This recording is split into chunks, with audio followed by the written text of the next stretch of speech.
ಬೆಳಿಗ್ಗೆ ಎದ್ದು ದೇವ್ರ ಮುಂದೆ ಪ್ರಾರ್ಥನೆ ಮಾಡುವವರ ದುಡಿಮೆನೆ ಬೇರೆ, ತಿಳಿದಾಗ ಪ್ರಾರ್ಥನೆ ಮಾಡುವವರ ದುಡಿಮೆನೆ ಬೇರೆ.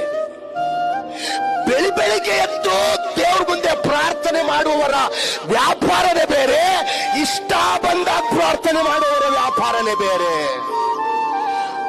ಬೆಳಿಗ್ಗೆ ಎದ್ದು ದೇವ್ರ ಮುಂದೆ ಪ್ರಾರ್ಥನೆ ಮಾಡಿ ಓದುವವರ ಓದೇ ಬೇರೆ, ಯಾವಾಗ ತಿಳಿದಾಗ ಪ್ರಾರ್ಥನೆ ಮಾಡುವವರ ವಿದ್ಯಾಭ್ಯಾಸನೇ ಬೇರೆ. ಬೆಳಿಗ್ಗೆ ಎದ್ದು ಪ್ರಾರ್ಥನೆ ಮಾಡಿ ಸೇವೆ ಮಾಡುವವರ ಸೇವೆನೇ ಬೇರೆ, ಯಾವಾಗ ಇಷ್ಟ ಬಂದಾಗ ಪ್ರಾರ್ಥನೆ ಮಾಡುವವರ ಸೇವೆನೇ ಬೇರೆ.